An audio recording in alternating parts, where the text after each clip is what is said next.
Sport lovers, nasib miris dialami atlet Jawa Barat asal Kabupaten Ciamis, Dea Nazira Nurmalina. Peraih emas selam nomor 50 meter fin putri di PON 20 Papua 2021 pulang menggunakan angkutan umum bus dari Bandara Hussein Sastranegara Bandung. Atlet Dea Nazira Nurmalina bersama ibunya pulang menumpang angkutan umum bus dari Bandara Hussein Sastranegara menuju Kabupaten Ciamis Selasa petang. Menurut penuturan peraih emas selam nomor 50 meter fin putri ini, dirinya turun dari bus di pertigaan Sindang Kasih, Kecamatan Cikoneng, Kabupaten Ciamis. Barulah setelah itu Dea dan ibunya dijemput sanak saudara dan aparat Polres Ciamis. Atlet 17 tahun ini diantar hingga tiba di kediamannya di Kampung Bojongsari, Desa Dewasari, Kecamatan Cijenjing, Kabupaten Ciamis. Selain meraih emas, Dea juga mampu menyabet 1 medali perunggu di nomor estafet 100 meter putri. Meski pulang menggunakan angkutan umum bus, Dea merasa senang bisa membuat masyarakat Jawa Barat bangga. Ya sebenarnya tuh emang Dea pribadi tuh emang nggak suka gitu kalau misalkan rame-rame kayak gitu. Lebih baik kalau misalkan emang Dea bisa sendiri, ya kenapa harus sama yang lain gitu dijemput. Bukan berarti dia nggak menghargai usaha pemerintah buat pengen ngejemput atau ini, cuman dia lebih senang aja gitu, lebih nyaman ya naik kendaraan sendiri gitu, maksudnya kayak umum gitu. Jawa Barat berhasil mengawinkan medali emas di cabang voli indoor kategori putra dan putri. Sementara Agus Prayogo sukses persembahkan medali emas ketiga bagi Jawa Barat. Berikut hasil Pekan Olahraga Nasional di hari ke-12.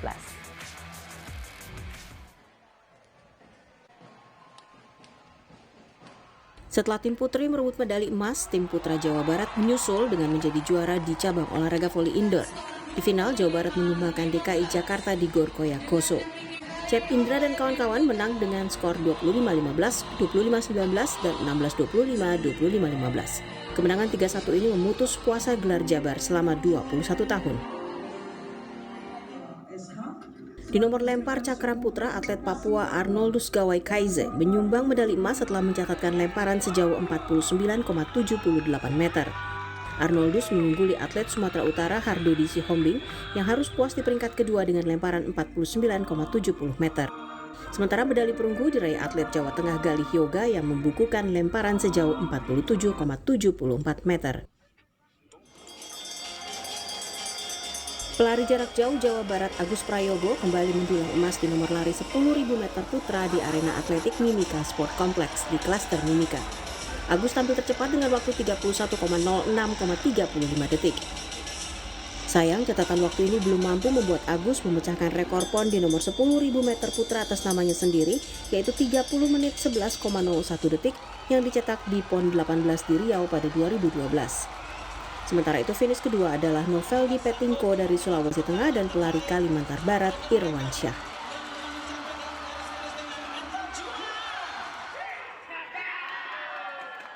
Dari pencak silat di hari terakhir, pertarungan seru terjadi di kelas B 50-55 kg. Pesilat tuan rumah Khairuddin Mustaqim berhadapan dengan Muhammad Hafizi dari Kalimantan Selatan. Serangan Khairuddin berhasil melumpuhkan perlawanan Hafizi yang akhirnya terkapar di matras. Tim medis pun memberi pertolongan pertama dan membawa Hafizi keluar dari lapangan. Khairuddin akhirnya mendapat emas dengan status menang teknik. Dari gulat, Reina Fadli asal Papua menyumbang 1 emas gulat di kelas 97 kg putra.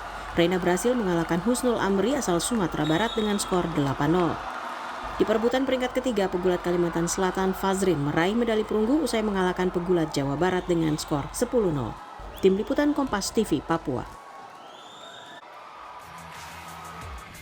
Gor Voli Koyakoso di Kota Jayapura diklaim menjadi gor voli terbaik setanah air. Pengurus Pusat Persatuan Bola Voli seluruh Indonesia optimistis kejuaraan tingkat Asia dapat dilaksanakan di GOR dengan fasilitas terbaik ini.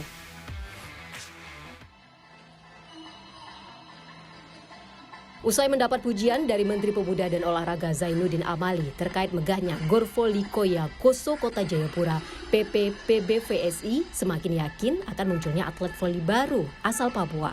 Satu-satunya gor voli di Indonesia dengan fasilitas lengkap berstandar internasional hadir di Papua. Lampu 5.600 lux didukung pendingin ruangan di seluruh area dengan minimal suhu 26 derajat Celcius. 2 lokasi latihan di sayap kanan dan kiri, gedung bawah tanah dengan tinggi menjulang 7 meter. 4 digital scoring board hingga ruang medis dan 2 area statistik membuat Gor Voli Koya Koso Kota Jayapura diklaim menjadi satu-satunya gor voli terlengkap setanah air. Tribun indoor yang menampung 2.200 penonton, sementara untuk tribun voli pasir dapat menampung 623 penonton. Wakil 3 Ketua Bidang Pertandingan PP PBVSI, Reginald Nelwan, yang sekaligus ditugaskan menjadi TD cabur voli optimistis, kejuaraan tingkat Asia dapat diselenggarakan di sini. Di gedung ini, selain lapangan pertandingan yang bisa diset menjadi 2 atau 1, dia juga mempunyai lapangan latihan 2. Jadi kita nggak perlu kemana-mana, gedung ini cukup sangat representatif untuk dipakai suatu pertandingan. Dengan fasilitas yang ada, contoh lampu. Requirement-nya bola voli itu biasanya 1.500 lux.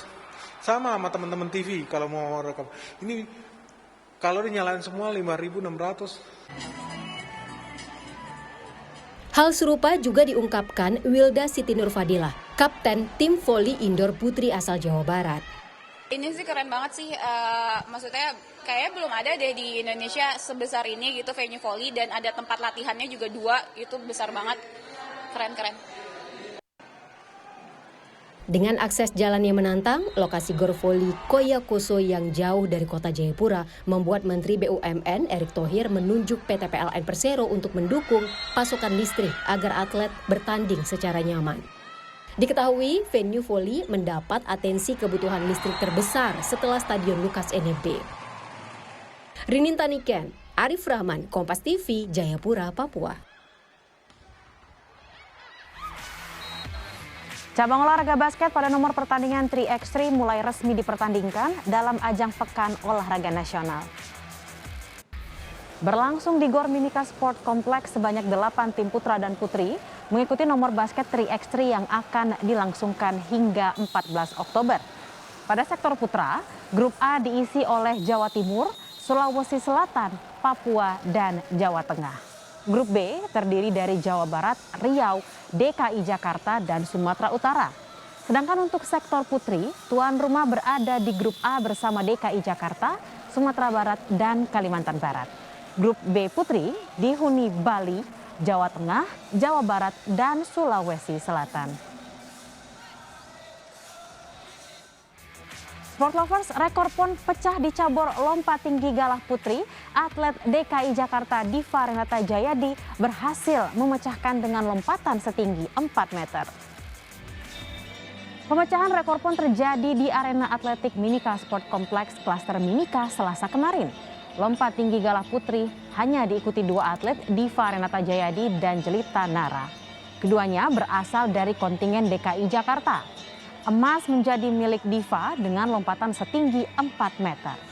Atlet 19 tahun ini berhasil memecahkan rekor PON yang dicetak pada PON 2008 di Kalimantan Timur. Kala itu atlet Sumatera Selatan Niputu Desi Margawati mencatat ketinggian 3,80 meter. Saat ini rekor nasional setinggi 4,10 meter milik Niputu Desi Margawati pada 2002 silam belum terpecahkan. Masih dari arena PON 20 Papua, dari nomor lari 400 meter, sejarah baru tercipta seusai Sri Mayasari memecahkan rekor nasional yang telah terukir selama 37 tahun. Atlet Sumatera Selatan Sri Mayasari meraih medali emas nomor 400 meter putri cabang olahraga atletik sekaligus memecahkan rekor nasional nomor tersebut yang telah bertahan selama 37 tahun. Sri menjadi yang tercepat dengan catatan waktu 53,32 detik saat berlomba di arena atletik Mimika Sport Complex Klaster Mimika. Torehan waktunya berhasil memecahkan rekor nasional milik Emma Tahapari dengan waktu 54,20 detik yang dicetak di kejuaraan ASEAN tahun 1984 di Filipina. Selain itu, Sri juga sukses mempertajam rekor PON atas namanya sendiri yang ditorehkan pada PON 19 di Jawa Barat pada 2016.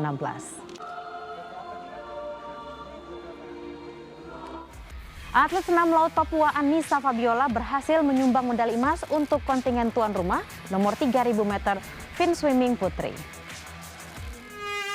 Dalam pertandingan yang berlangsung di Teluk Yosudarso Jayapura, Kota Jayapura, Anissa Fabiola berhasil finish tercepat dengan catatan waktu 38 menit 36,68 detik.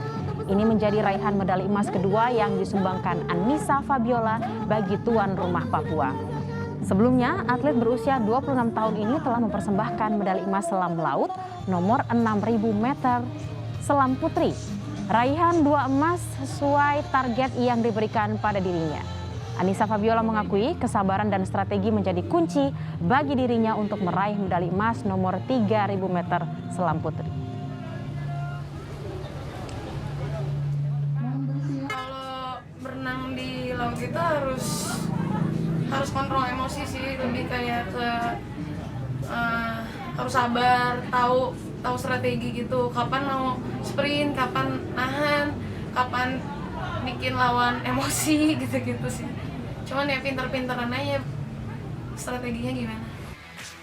2 mahasiswa Surabaya peraih medali emas di PON 20 Papua mendapat beasiswa pembebasan SPP senilai hingga ratusan juta rupiah. Beasiswa diberikan kepada Ananda Rigiaditya, peraih medali emas untuk cabang olahraga motocross keras 125 cc. Selain itu, beasiswa juga diberikan kepada Rafiuddin Helmi, peraih medali emas cabur sepatu roda. Beasiswa yang diberikan berupa pembebasan SPP masing-masing selama 18 bulan, nilai totalnya mencapai 110 juta rupiah. Pemberian beasiswa sebagai bentuk apresiasi Universitas Wijaya Kusuma Surabaya terhadap mahasiswanya yang berhasil mengharumkan Provinsi Jawa Timur di ajang PON 20 Papua. Diharapkan pemberian beasiswa bisa mendorong dan memotivasi mahasiswa lain berprestasi bidang akademik ataupun non-akademik.